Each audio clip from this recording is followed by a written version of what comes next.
Pak Agus, Pak TBH ya. I have a bad news, Pak. Jadi saya itu diminta ketemu Pak Rosan di tengah-tengah pergolakan ini mau menuju ke sini. Pak Rosan minta saya gabung di 02. Saya sampaikan Pak Rosan, kenapa saya mesti gabung 02? Saya ini akademisi, saya ada di mana-mana. Toh saya bantu Pak Prabowo minta apa nih untuk bikin roadmap pertahanan kalau jadi presiden. Saya di tim itu, Pak. Oke. Lalu dia bilang nggak bisa, harusnya Mbak Kolin lebih clear, pakai baju biru muda masuk. Saya bilang sebentar, sebelum saya bilang apa dulu, saya mau tanya, emang Pak Prabowo ini bakal jadi presiden berapa lama?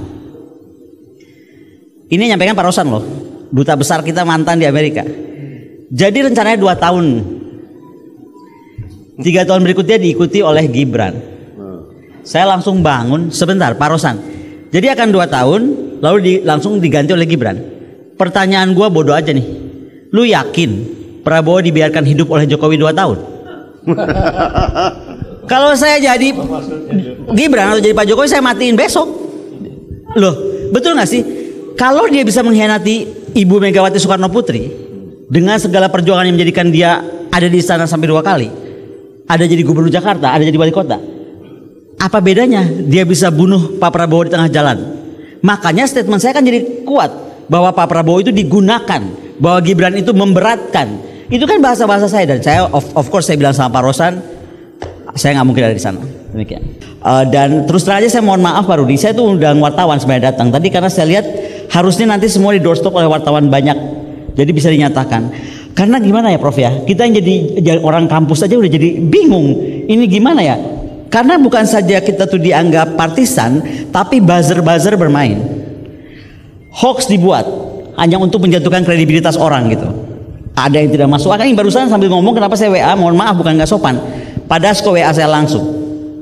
Karena sedang khawatir. Pak Ken sudah tahu hari ini ada berita besar Pak.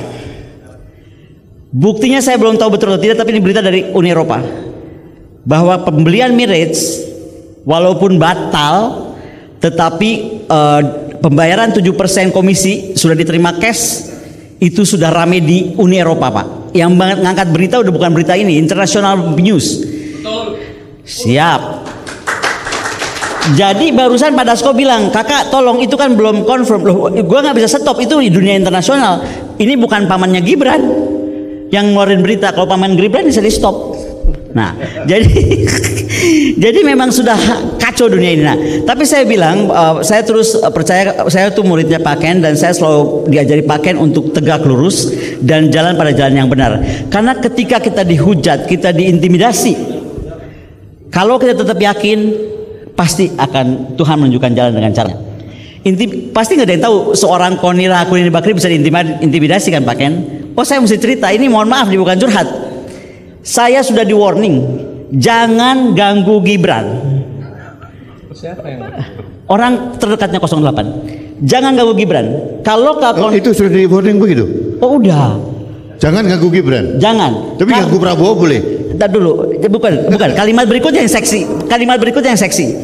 Karena kalau Jokowi sebagai orang Solo punya keris sepanjang sejengkal, Gibran kerisnya 2 jengkal. Saya sampai kaget loh, 3 kali diulang. Wah, saya bilang ini pasti ada sesuatu gitu. Makanya menurut saya ya saya sih cuma siapkan mental aja. Berarti kan ancaman itu mengikuti apa yang saya ucapkan.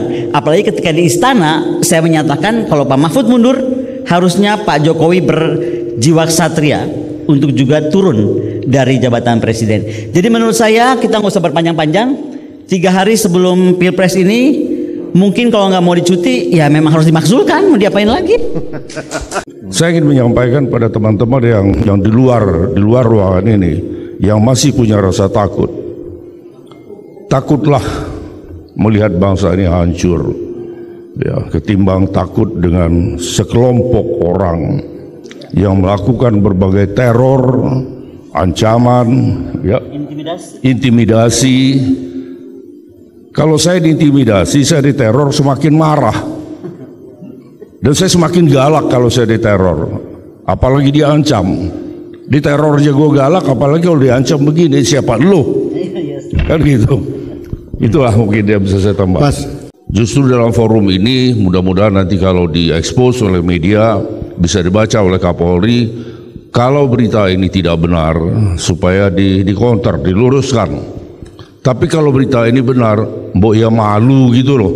Dan ditarik ini perintah ini. Berita apa, Mas? Ya, ini sudah beredar, ada penekanan Kapolri kepada Dirbinmas seluruh Indonesia.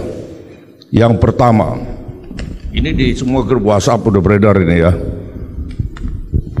Bahwa saya mau dipanggil besok oleh Barreskrim, saya siap. Jam berapa, di mana, saya akan siap ya. Satu, kerahkan fungsi Binmas Polri sebagai instrumen pemenang pemilu.